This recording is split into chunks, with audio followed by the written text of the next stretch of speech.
നമസ്കാരം. നന്ദൻകോട് കൂട്ടക്കൊലക്കേസിലെ പ്രതി കേതൽ ജിൻസന്റെ കസ്റ്റഡി കാലാവധി വ്യാഴാഴ്ച വരെ. വാളയാർ പെൺകുട്ടികളുടെ മരണവുമായി ബന്ധപ്പെട്ട് ഒരാൾ കൂടി പിടിയിൽ. നടി ആക്രമിക്കപ്പെട്ട കേസിൽ കുറ്റപത്രം സമർപ്പിച്ചു. ലണ്ടനിൽ അറസ്റ്റിലായ വിജയ് മല്യയ്ക്ക് മണിക്കൂറുകൾക്കകം ജാമ്യം. കടുവകളുടെ സെൻസസിനായി സ്ഥാപിച്ച ക്യാമറകളും കവർന്നു. കാണാം ഇന്നത്തെ ക്രൈംബ്രാഞ്ച് ആരംഭിക്കുന്നു. നന്ദൻകോട് കൂട്ടക്കൊലക്കേസിലെ പ്രതിയായ കേതൽ ജിൻസന്റെ കസ്റ്റഡി കാലാവധി വ്യാഴാഴ്ച അവസാനിക്കും. കേതൽ ജിൻസന്റെ ചെന്നൈയിലെ തെളിവെടുപ്പ് പൂർത്തിയായ പശ്ചാത്തലത്തിൽ കേതലിനെ വീണ്ടും ചോദ്യം ചെയ്യലിന് വിധേയനാക്കും. അതേസമയം ആസൂത്രിതവും ക്രൂരവുമായ കൊലപാതകം എന്ന നിലയിൽ തന്നെയാണ് അന്വേഷണ ഉദ്യോഗസ്ഥർ കേസിൽ തുടർ നടപടികളിലേക്ക് കടക്കുന്നത്. നന്ദൻകോട് മാതാപിതാക്കളെയും സഹോദരിയെയും ബന്ധുവിനെയും ഉൾപ്പെടെ 4 പേരെ കൂട്ടക്കൊല ചെയ്ത കേസിൽ പ്രതിയായ കേതലിന്റെ കസ്റ്റഡി കാലാവധി വ്യാഴാഴ്ച അവസാനിക്കുകയാണ്. നന്ദൻകോട് വീട്ടിലും പെട്രോൾ പമ്പ് ഉൾപ്പെടെയുള്ള മറ്റു സ്ഥലങ്ങളിലും കേതലിനെ എത്തിച്ചു നടത്തിയ തെളിവെടുപ്പിൽ കേതലിനെ സാക്ഷികൾ തിരിച്ചറിഞ്ഞിരുന്നു. സാഹചര്യ തെളിവുകൾ പ്രകാരം പ്രതി കുറ്റം ചെയ്തിരിക്കുന്നത് ആസൂത്രിതമായും ക്രൂരമായാണെന്നും പോലീസ് വ്യക്തമാക്കി. ദൃക്സാക്ഷികളില്ലാത്ത കൊലപാതകത്തിൽ പ്രതിക്കുള്ള ശിക്ഷയ്ക്ക് സാഹചര്യ തെളിവുകളും ശാസ്ത്രീയ തെളിവുകളുമായിരിക്കും. ചെന്നൈയിലെ തെളിവെടുപ്പിലും നിർണായക വിവരങ്ങൾ അന്വേഷണ സംഘത്തിന് ലഭിച്ചു. കേതലിനെ ഹോട്ടലിലെത്തിച്ച ഓട്ടോറിക്ഷയുടെ ഡ്രൈവറും ഹോട്ടലിലെ ജീവനക്കാരും കേതലിനെ തിരിച്ചറിഞ്ഞു. കേതൽ ചെന്നൈയിലെ ഹോട്ടൽ മുറിയിൽ ഉപേക്ഷിച്ച ബാഗ് പോലീസ് കണ്ടെടുത്തു. ശാസ്ത്രീയ പരിശോധനാ റിപ്പോർട്ടുകൾ അടുത്ത ദിവസങ്ങളിൽ തന്നെ ലഭിക്കുമെന്നാണ് പോലീസ് പറയുന്നത്. വിശദമായ പോസ്റ്റ്മോർട്ടം റിപ്പോർട്ട് ഫോറൻസിക് സർജൻ ഇന്ന് പോലീസിന് കൈമാറും. റിപ്പോർട്ടുകൾ ലഭിച്ചാൽ ഉടൻ അന്വേഷണ സംഘം കുറ്റപത്രം തയ്യാറാക്കും. മൊഴിയെടുക്കലിന്റെ തുടക്കത്തിൽ അന്വേഷണ ഉദ്യോഗസ്ഥരെ കബളിപ്പിക്കാനുള്ള കേതലിന്റെ ശ്രമം പൂർണ്ണമായും പരാജയപ്പെടുകയായിരുന്നു. തലസ്ഥാനത്തെത്തുന്ന കേതലിനെ വീണ്ടും അന്വേഷണ ഉദ്യോഗസ്ഥർ വിശദമായി ചോദ്യം ചെയ്യും. ചോദ്യം ചെയ്യലിന്റെ വിശദാംശങ്ങൾ അന്വേഷണ സംഘം ക്യാമറയിലും പകർത്തുന്നുണ്ട്. വ്യാഴാഴ്ച കേതലിനെ കോടതിയിൽ ഹാജരാക്കിയ ശേഷം ആവശ്യമെങ്കിൽ പോലീസ് പിന്നീട് കേതലിനെ കസ്റ്റഡിയിൽ വാങ്ങും. Sunil Arimanu, news bureau, Thiruvananthapuram. വാളയാർ അട്ടപ്പള്ളത്ത് പെൺകുട്ടികളുടെ ദുരൂഹമരണവുമായി ബന്ധപ്പെട്ട് ഒരാൾ കൂടി പിടിയിലായി. അയൽവാസിയായ 17-കാരനാണ് പോലീസിന്റെ പിടിയിലായത്. പെൺകുട്ടികളെ പീഡിപ്പിച്ചിട്ടുണ്ടെന്ന് ഇയാൾ പോലീസിനോട് സമ്മതിച്ചു. ഇയാളെ ജുവനൈൽ കോടതിയിൽ ഹാജരാക്കി. വാളയാർ അട്ടപ്പള്ളത്തെ പെൺകുട്ടികളുടെ മരണവുമായി ബന്ധപ്പെട്ടാണ് അയൽവാസിയായ 17-കാരൻ പിടിയിലായത്. ഡിവൈഎസ്പി MJ സോമന്റെ നേതൃത്വത്തിലുള്ള അന്വേഷണ സംഘത്തിന്റെ ചോദ്യം ചെയ്യലിൽ 2 പെൺകുട്ടികളെയും നിരന്തരം ലൈംഗികമായി ചൂഷണം ചെയ്തിരുന്നതായി ഇയാൾ സമ്മതിച്ചു. പ്രായപൂർത്തിയാകാത്തതിനാൽ പ്രതിയുടെ ചിത്രം പുറത്തുവിട്ടിട്ടില്ല. ഇതോടെ സംഭവത്തിൽ അറസ്റ്റിലായവരുടെ എണ്ണം 5ആയി. പെൺകുട്ടികളുടെ ബന്ധുവായ M മധു, V മധു, അയൽവാസി പ്രദീപ് കുമാർ, പെൺകുട്ടികളുടെ പിതാവിന്റെ സുഹൃത്ത് ഷിബു എന്നിവരെ 1 മാസം മുമ്പ് പോലീസ് അറസ്റ്റ് ചെയ്തിരുന്നു. ഇവർക്കെതിരെ ബലാത്സംഗ കുറ്റം, ആത്മഹത്യാ പ്രേരണ, പട്ടികജാതി പട്ടികവർഗ സംരക്ഷണ നിയമം, പോക്സോ നിയമം എന്നിവ ചുമത്തിയാണ് കേസെടുത്തത്. കഴിഞ്ഞ ജനുവരി 13-ന് മൂത്ത പെൺകുട്ടിയെയും ദിവസങ്ങൾക്കുള്ളിൽ ഇളയ പെൺകുട്ടിയെയും തൂങ്ങി മരിച്ച നിലയിൽ വീട്ടിനുള്ളിൽ കണ്ടെത്തുകയായിരുന്നു. പെൺകുട്ടികൾ പീഡനത്തിനിരയായെന്നാണ് പോസ്റ്റ്മോർട്ടം റിപ്പോർട്ടിൽ സൂചിപ്പിക്കുന്നത്. സംസ്ഥാന പോലീസിനെതിരെ വ്യാപകമായി ആക്ഷേപമുയർന്ന കേസിലാണ് 17-കാരൻ കൂടി പോലീസിന്റെ വലയിലായത്. News bureau, Palakkad.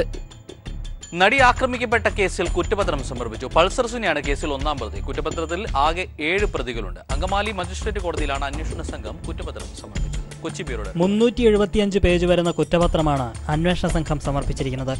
165 സാക്ഷികളുള്ള കുറ്റപത്രത്തിൽ പൾസർ സുനിയാണ് 1-ാം പ്രതി.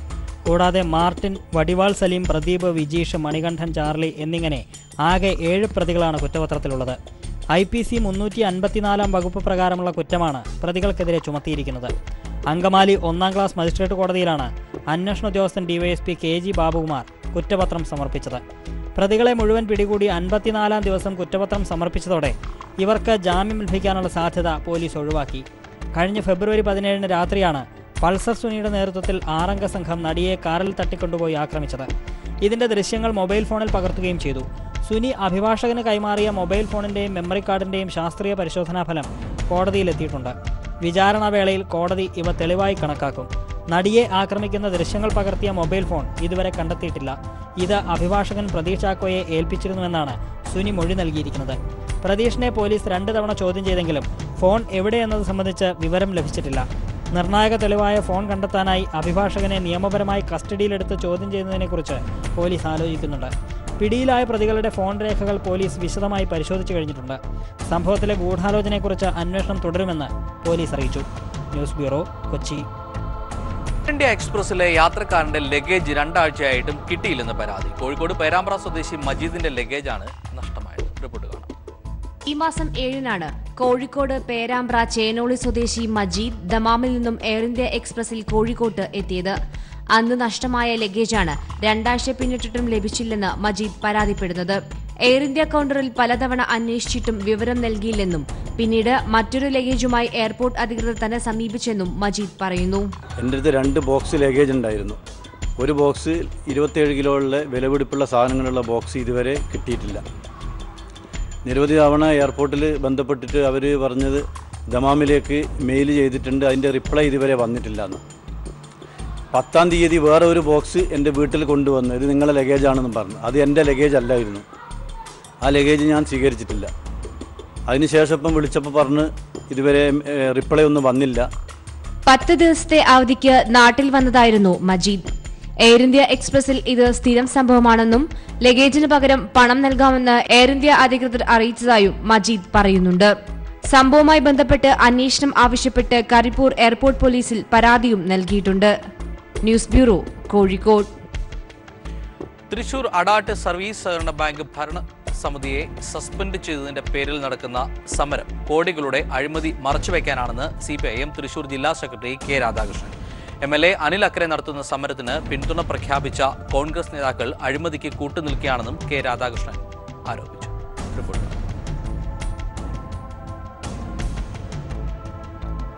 മറയൂരിന് സമീപം ആനമുടിച്ചോല നാഷണൽ പാർക്കിൽ കടുവകളുടെ സെൻസസിനായി സ്ഥാപിച്ച ക്യാമറകളാണ് മോഷണം പോയത്.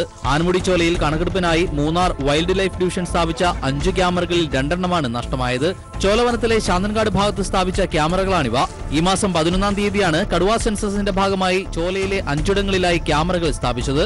ക്യാമറയുടെ ഫോക്കസ് പരിധിയിൽ ജീവികൾ കടക്കുമ്പോൾ ചലനം സെൻസർ ചെയ്ത് രാത്രിയും പകലും ചിത്രങ്ങൾ സ്വയം എടുക്കുന്ന തരം ക്യാമറകളാണ് നഷ്ടമായത്. 11 സ്ക്വയർ കിലോമീറ്റർ വരുന്ന ആനമുടി ഷോലയിലെ 4 ഭാഗങ്ങളിലായാണ് ക്യാമറകൾ സ്ഥാപിച്ചിരുന്നത്. മൂന്നാർ ലാൻഡ്സ്കേപ്പിലെ മാങ്കുളം മുതൽ ചിന്നാർ വരെയുള്ള ഭാഗങ്ങളെ 200 ഗ്രിഡുകളായി തിരിച്ച് 400 ക്യാമറകളാണ് വനംവകുപ്പ് സ്ഥാപിച്ചിട്ടുള്ളത്.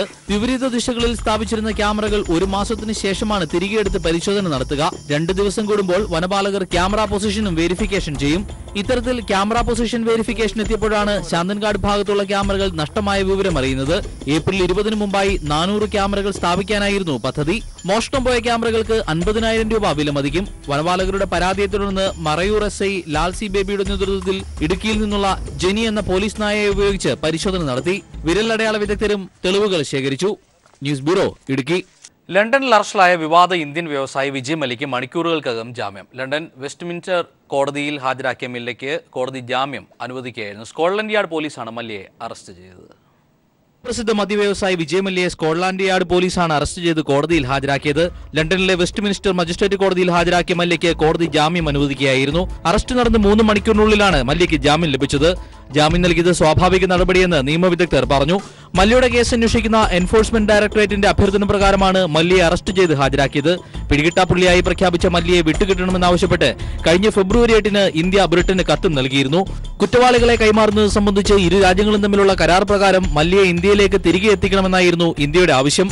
ബ്രിട്ടീഷ് സമയം ചൊവ്വാഴ്ച രാവിലെ 9:30-ഓടെയാണ് മല്യയെ സ്കോട്ട്ലാൻഡ് പോലീസ് അറസ്റ്റ് ചെയ്തത്. പിന്നീട് സെൻട്രൽ പോലീസ് സ്റ്റേഷനിലെത്തിച്ച് 3 മണിക്കൂർ ചോദ്യം ചെയ്ത ശേഷമാണ് കോടതിയിൽ ഹാജരാക്കിയത്. അതേസമയം നാടുകടത്തൽ വിവാദത്തിന്റെ ഭാഗമായി കോടതിയിൽ ഹാജരായതാണെന്നും തന്നെ അറസ്റ്റ് ചെയ്തെന്ന തരത്തിൽ ഇന്ത്യൻ മാധ്യമങ്ങൾ വ്യാജ വാർത്തകൾ സൃഷ്ടിക്കുകയാണെന്നും ആരോപിച്ച് വിജയ് മല്യ രംഗത്തെത്തി.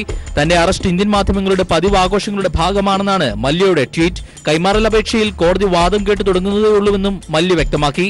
ഇത് സംബന്ധിച്ച വാദത്തിന് ശേഷമാകും മല്യയെ കൈമാറുന്ന കാര്യത്തിൽ തീരുമാനമുണ്ടാകുക.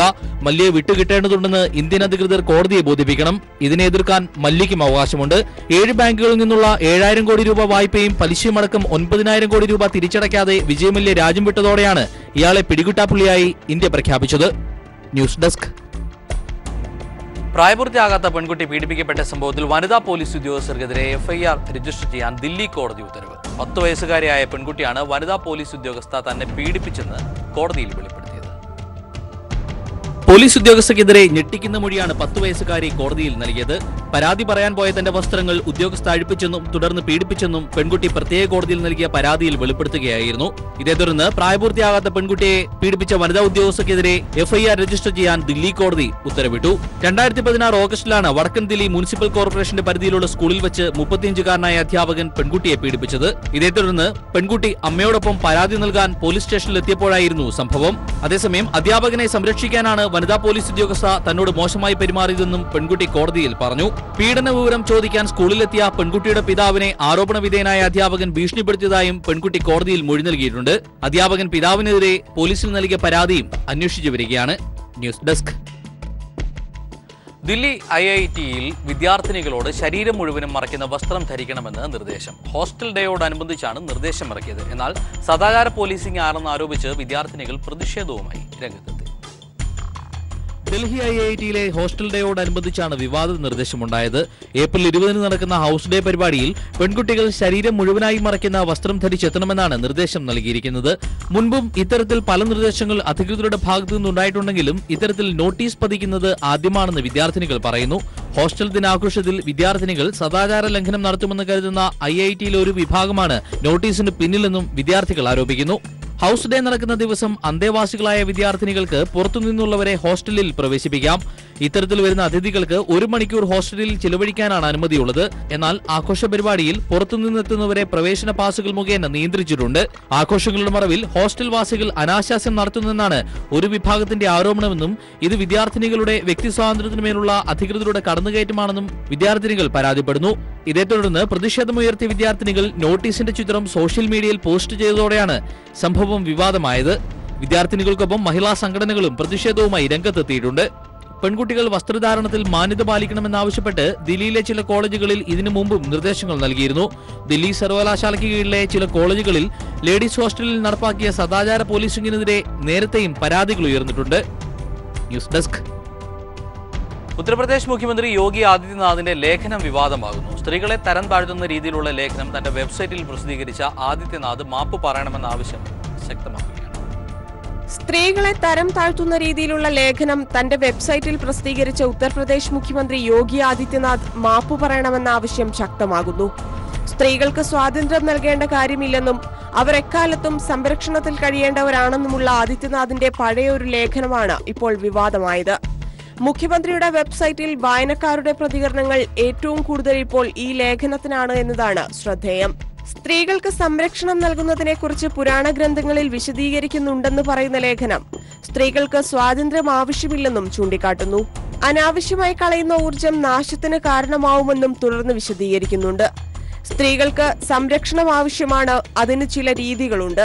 സ്ത്രീ ശക്തിയുടെ സംരക്ഷണത്തിന് ഗ്രന്ഥങ്ങളിൽ പ്രത്യേക മാർഗങ്ങൾ പറഞ്ഞിട്ടുണ്ട്. കുട്ടിയാകുമ്പോൾ പിതാവും പ്രായപൂർത്തിയായാൽ ഭർത്താവും വാർദ്ധക്യത്തിൽ മക്കളുമാണ് സ്ത്രീയെ സംരക്ഷിക്കേണ്ടതെന്നും ലേഖനം പറയുന്നു. 2010 പാർലമെന്റിൽ വനിതാ ബിൽ ചർച്ച ചെയ്തുകൊണ്ടിരിക്കുന്ന സമയത്താണ് ഈ ലേഖനം ആദ്യമായി പ്രസിദ്ധീകരിച്ചത്. എന്നാൽ ഈ ലേഖനം എന്നാണ് വെബ്സൈറ്റിൽ പ്രസിദ്ധീകരിച്ചതെന്ന കാര്യത്തിൽ വ്യക്തതയില്ല. വിവാദ ലേഖനത്തിൽ പുരുഷനെ പുകഴ്ത്തുന്നുമുണ്ട്. സ്ത്രീകളെ മോശക്കാരാക്കിയും പുരുഷന്മാരെ പുകഴ്ത്തിയുമുള്ള ലേഖനം ഒരു മുഖ്യമന്ത്രിക്ക് ചേർന്നതല്ലെന്ന് പ്രതിപക്ഷ പാർട്ടികളും തുറന്നടിച്ചു. സംഭവത്തിലെ തെറ്റു മനസ്സിലാക്കി ലേഖനം വെബ്സൈറ്റിൽ നിന്ന് പിൻവലിക്കാൻ യോഗി ആദിത്യനാഥ് തയ്യാറാവണമെന്നും ജനാധിപത്യ രീതിയിൽ തെരഞ്ഞെടുക്കപ്പെട്ട നേതാവിൽ നിന്ന് ഒരിക്കലും ഉണ്ടാവാൻ പാടില്ലാത്ത പരാമർശങ്ങളാണ് ലേഖനത്തിൽ ഉള്ളതുമെന്നുള്ള രീതിയിലാണ് പ്രതികരണങ്ങൾ വരുന്നത്. News desk, people TV. ശ്രീശാന്തിന് ഏർപ്പെടുത്തിയ ആജീവനാന്ത വിലക്ക് പിൻവലിക്കാൻ തീരുമാനിച്ചിട്ടില്ലെന്ന് BCCI. വിലക്ക് നീക്കേണ്ട ഒരു സാഹചര്യവും നിലവിലില്ലെന്നും BCCI CEO രാഹുൽ ജോഫ്രി ഹൈക്കോടതിയിൽ സമർപ്പിച്ച റിപ്പോർട്ടിൽ പറയുന്നു. വിലക്ക് നീക്കണമെന്നാവശ്യപ്പെട്ട് ശ്രീശാന്ത് സമർപ്പിച്ച ഹർജിക്കുള്ള മറുപടിയിലാണ് BCCI നിലപാട് വ്യക്തമാക്കിയത്. BCCI ഏർപ്പെടുത്തിയ ആജീവനാന്ത വിലക്ക് നീക്കണമെന്നാവശ്യപ്പെട്ട് ശ്രീശാന്ത് നൽകിയ ഹർജിയിൽ ഹൈക്കോടതി BCCIയോട് വിശദീകരണം തേടിയിരുന്നു. ഇതിനുള്ള മറുപടിയിലാണ് BCCI മുൻ നിലപാട് ആവർത്തിച്ചത്. ശ്രീശാന്തിന്റെ വിലക്ക് നീക്കാൻ തീരുമാനിച്ചിട്ടില്ലെന്നും വിലക്ക് നീക്കേണ്ട സാഹചര്യം ഇപ്പോഴില്ലെന്നും BCCI ഹൈക്കോടതിയെ അറിയിക്കുകയായിരുന്നു. മുൻ ഭരണസമിതിയുടെ തീരുമാനത്തിൽ മാറ്റം വരുത്തിയിട്ടില്ലെന്നും BCCI CEO രാഹുൽ ജോഫ്രി സമർപ്പിച്ച മറുപടിയിൽ വ്യക്തമാക്കുന്നു. തനിക്കെതിരെയുള്ള നടപടി നിയമവിരുദ്ധമാണെന്നായിരുന്നു ശ്രീശാന്ത് സമർപ്പിച്ച ഹർജിയിലെ ആരോപണം. BCCI അന്വേഷണ കമ്മീഷന്റെ റിപ്പോർട്ടുകൾ ആധാരമാക്കി ദില്ലി പോലീസ് എടുത്ത കേസിൽ പോലീസിന്റെ വാദങ്ങൾ തള്ളി കോടതി തന്നെ കുറ്റവിമുക്തനാക്കിയിരുന്നുവെന്ന് ശ്രീശാന്ത് ഹർജിയിൽ ചൂണ്ടിക്കാട്ടി. സ്കോട്ട്ലൻഡ് പ്രീമിയർ ലീഗിൽ ഗ്രൻറോത്ത് ക്ലബിന് വേണ്ടി കളിക്കാൻ തനിക്ക് അവസരം ലഭിച്ചിരിക്കുകയാണ്. BCCI ഏർപ്പെടുത്തിയ നിയമവിരുദ്ധമായ വിലക്ക് തനിക്ക് ഈ അവസരം നഷ്ടപ്പെടുത്തുകയാണെന്നും ഹർജിയിൽ ശ്രീശാന്ത് ചൂണ്ടിക്കാട്ടിയിരുന്നു. വിലക്ക് നീക്കില്ലെന്ന നിലപാട് ഹൈക്കോടതിയിലും BCCI ആവർത്തിച്ചതോടെ IPL കോഴ വിവാദത്തിൽ മറ്റൊരു നിയമപോരാട്ടത്തിന് വഴി തുറക്കുകയാണ്. കേസ് ഈ മാസം 30-ന് ഹൈക്കോടതി വീണ്ടും പരിഗണിക്കും. News bureau, Kochi.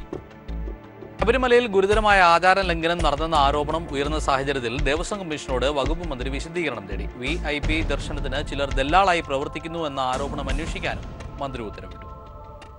പൈങ്കുനി ഉത്രപൂജയ്ക്ക് ശേഷം കഴിഞ്ഞ 9 വൈകിട്ട് നടയടച്ച് 10 വൈകിട്ട് മാത്രമേ നട തുറക്കാവൂ എന്നാണ് ചടങ്ങ്. അന്ന് പ്രത്യേക പൂജകളും പാടില്ല. എന്നാൽ പതിവ് പോലെ 10-ാം തീയതി പുലർച്ചെ നട തുറക്കുകയും പടിപൂജയും സഹസ്രകലശം അടക്കമുള്ള പൂജകളും സന്നിധാനത്ത് നടക്കുകയും ചെയ്തു. ഇത് ഗുരുതരമായ ആചാരലംഘനമായാണ് ചൂണ്ടിക്കാട്ടപ്പെടുന്നത്. ഇതിന് നേതൃത്വം നൽകിയത് ശബരി ബിസിനസ് ഗ്രൂപ്പിന്റെ തലവൻ സുനിൽ സ്വാമി എന്ന് വിളിപ്പേരുള്ളയാളാണെന്നാണ് ആരോപണം. ശബരിമലയിൽ 50 വയസ്സ് തികയാത്ത സ്ത്രീകൾ പ്രവേശിച്ചത് സുനിൽ സ്വാമിക്കൊപ്പമാണെന്നാണ് നവമാധ്യമങ്ങളിൽ ചിത്രം സഹിതം പ്രചരിക്കുന്നത്. ഗുരുതരമായ ആചാരലംഘനം നടന്ന സാഹചര്യത്തിൽ ദേവസ്വം കമ്മീഷണറോട് വകുപ്പ് മന്ത്രി വിശദീകരണം തേടിയിട്ടുണ്ട്. ഞാനത് ഇന്നലെ തന്നെ അറിഞ്ഞപ്പോൾ തന്നെ ദേവസ്വം കമ്മീഷണറോട് അത് പരിശോധിച്ച് അടിയന്തരമായിട്ട് റിപ്പോർട്ട് നൽകാൻ ആവശ്യപ്പെട്ടിട്ടുണ്ട്. നാളെ ദേവസ്വം കമ്മീഷണർ റിപ്പോർട്ട് നൽകും. ആ റിപ്പോർട്ട് കിട്ടിയതിനു ശേഷം ഉചിതമായിട്ടുള്ള തീരുമാനങ്ങളിലേക്ക് പോകും. ലക്ഷങ്ങൾ ചിലവുള്ള പടിപൂജ അടക്കമുള്ള പ്രധാന പൂജകളെല്ലാം 2036 വരെ ബുക്കിംഗ് ആണ്. ഇത് സുനിൽ സ്വാമി ഉന്നത ബന്ധത്തിലൂടെ മറിച്ചു നൽകി VIP ദർശനത്തിന് ദല്ലാളായി പ്രവർത്തിക്കുന്നു എന്ന ആരോപണവും അന്വേഷിക്കാനും ഉത്തരവായിട്ടുണ്ട്. അവിടെ നടന്ന ചില ആചാര ലംഘനങ്ങളുടെ പിന്നിൽ ഈ അതിസമ്പന്നന്മാരുടെ ഇടപെടലുകൾ ഉണ്ടെന്ന് മനസ്സിലാക്കുന്നുണ്ട്. അതിനെ സംബന്ധിച്ചും അന്വേഷിക്കാനായിട്ട് ആവശ്യപ്പെട്ടിട്ടുണ്ട്. അത്തരം സമ്പന്നന്മാരുടെ ഇടപെടലുകൾ സന്നിധാനത്ത് നിന്ന് ഒഴിവാക്കുന്നതിന് ആവശ്യമായിട്ട് നടപടി സ്വീകരിക്കും. സുനിൽ സ്വാമിക്കൊപ്പം എത്തിയ സ്ത്രീകൾ 50 വയസ്സ് പൂർത്തിയായ രേഖകൾ പോലീസിന് നൽകി എന്നതാണ് ലഭ്യമായ വിവരം. എന്നാൽ ഏതൊരാൾക്കും പണമെറിഞ്ഞാൽ ഇഷ്ടമുള്ളപ്പോൾ തുറക്കുന്ന തരത്തിൽ ശബരിമലയെ മാറ്റിയ ഉദ്യോഗസ്ഥർക്കും ഉന്നതർക്കും നേരെയാകും അന്വേഷണമെന്നും മന്ത്രി കടകംപള്ളി സുരേന്ദ്രൻ പറഞ്ഞു. News bureau, Pathanamthitta.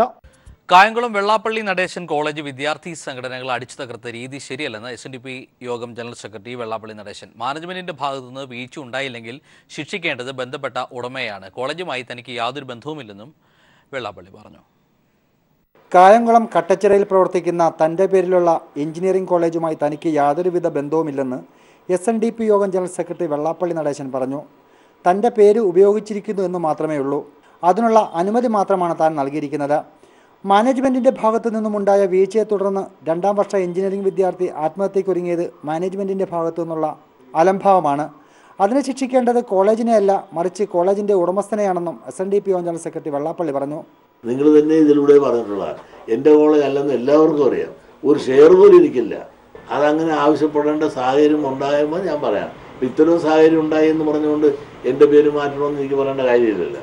വിദ്യാഭ്യാസ സ്ഥാപനത്തിന് നേരെയുള്ള അതിക്രമങ്ങളെ താൻ അനുകൂലിക്കുന്നില്ലെന്നും തെറ്റിനെ തെറ്റുകൊണ്ടല്ല നേരിടേണ്ടതെന്നും SNDP യോഗം ജനറൽ സെക്രട്ടറി വെള്ളാപ്പള്ളി പറഞ്ഞു. Shajahan, news bureau, Alappuzha. KSRTCയിൽ ആവശ്യത്തിന് പുതിയ ബസ്സുകൾ കൂടി നിരത്തിൽ ഇറക്കാനായില്ലെങ്കിൽ KSRTCയിലെ താൽക്കാലിക ജീവനക്കാരെ ഒഴിവാക്കാൻ മാനേജ്മെന്റിന്റെ ആലോചന. ജീവനക്കാരും ബസ്സും തമ്മിലുള്ള അനുപാതം ദേശീയ ശരാശരിയിലേക്ക് താഴ്ത്തുന്നതിന്റെ ഭാഗമായാണ് ബസ്സുകളുടെ എണ്ണം കൂട്ടുകയോ ജീവനക്കാരുടെ എണ്ണം കുറയ്ക്കുകയോ ചെയ്യണമെന്ന കാര്യത്തിൽ തിരക്കിട്ട ചർച്ചകൾ മാനേജ്മെന്റ് നടത്തുന്നത്. അതേസമയം തൊഴിലാളികളുടെ ആധിക്യത്തിന് പുറമെ ബസ് നിർമ്മാണവും KSRTCക്ക് നഷ്ടമാണെന്നും ചൂണ്ടിക്കാട്ടുന്നു. റിപ്പോർട്ട് കാണാം. നമസ്കാരം. KSRTCയിലെ ജീവനക്കാരും ബസ്സും തമ്മിലുള്ള അനുപാതം ദേശീയ ശരാശരിയേക്കാൾ കൂടുതലാണെന്നാണ് KSRTCയെക്കുറിച്ച് പഠിക്കാൻ സർക്കാർ നിയോഗിച്ച പ്രൊഫസർ സുശീൽ ഖന്നയുടെ കണ്ടെത്തൽ. അനുപാതം കുറയ്ക്കണമെന്നും ഖന്ന റിപ്പോർട്ടിൽ ശുപാർശ ചെയ്യുന്നു. ഒരു ബസ്സിന് 5.7 ജീവനക്കാരാണ് വേണ്ടത്. എന്നാൽ KSRTCയിൽ 8.7 പേരുണ്ട്. ഇതിൽ 35,341 പേർ സ്ഥിര ജീവനക്കാരും 8,549 പേർ താൽക്കാലിക ജീവനക്കാരുമാണ്. നിലവിലെ സാഹചര്യത്തിൽ KSRTC അധികൃതർ 2 കാര്യങ്ങളാണ് ആലോചിക്കുന്നത്. ഒന്നുകിൽ കൂടുതൽ ബസ്സുകൾ നിരത്തിലിറക്കുക, അല്ലെങ്കിൽ താൽക്കാലിക ജീവനക്കാരെ കൈവിടുക. ഇതിൽ ഇപ്പോഴത്തെ സാമ്പത്തിക സ്ഥിതി അനുസരിച്ച് 2500 പുതിയ ബസ്സുകൾ കൂടി ബോർഡ് ചെയ്തിറക്കുക എന്നത് പ്രായോഗികമല്ല എന്നതാണ് മാനേജ്മെന്റിന്റെ നിലപാട്. KSRTCക്ക് 5824 ബസ്സുകളും ഉപസ്ഥാപനമായ KURTCക്ക് 667 ബസ്സുകളുമാണുള്ളത്. ഇതിൽ സർവീസ് നടത്തുന്നത് വെറും 5160 ബസ്സുകൾ. ഇതിനു പുറമെ ഓരോ മാസവും കട്ടപ്പുറത്താകുന്ന ബസ്സുകളുടെ എണ്ണവും വർദ്ധിച്ചിരിക്കുന്നു. KSRTCയെ വർക്കിംഗ് പ്രസിഡന്റ് KK ദിവാകരൻ: ഭാവനാപൂർവമായിട്ട് ഈ കാര്യങ്ങൾ നടപ്പിലാക്കിയാൽ എനിക്ക് ഉറപ്പുണ്ട് ഈ ക്രൈസിസിന് വളരെയേറെ നമുക്ക് മുന്നോട്ട് പോകാനും ഒരു 2-3 കൊല്ലത്തിനകത്ത് ഇതൊരു ലാഭനഷ്ടരഹിതമായ അവസ്ഥയിൽ എത്തിക്കാനും കഴിയുമെന്നാണ് എൻ്റെ പ്രതീക്ഷ. എംപാനൽ വ്യവസ്ഥയിൽ ജോലി ചെയ്യുന്ന കണ്ടക്ടർമാരെയും ഡ്രൈവർമാരെയും ഒഴിവാക്കുന്ന കാര്യം മാനേജ്മെന്റ് തകൃതിയായി ചർച്ച ചെയ്യുന്നുണ്ട്. അതേസമയം താൽക്കാലിക ജീവനക്കാരെ ഒഴിവാക്കുന്നതിനെതിരെ തൊഴിലാളി സംഘടനകൾ ഒന്നടങ്കം എതിർപ്പുമായി രംഗത്തെത്തിയിരിക്കുകയാണ്. ഇതിനിടെ KSRTCയുടെ ബസ് നിർമ്മാണവും നഷ്ടത്തിലായതായും പറയുന്നു. Sunil Arumanoor, news bureau, Thiruvananthapuram.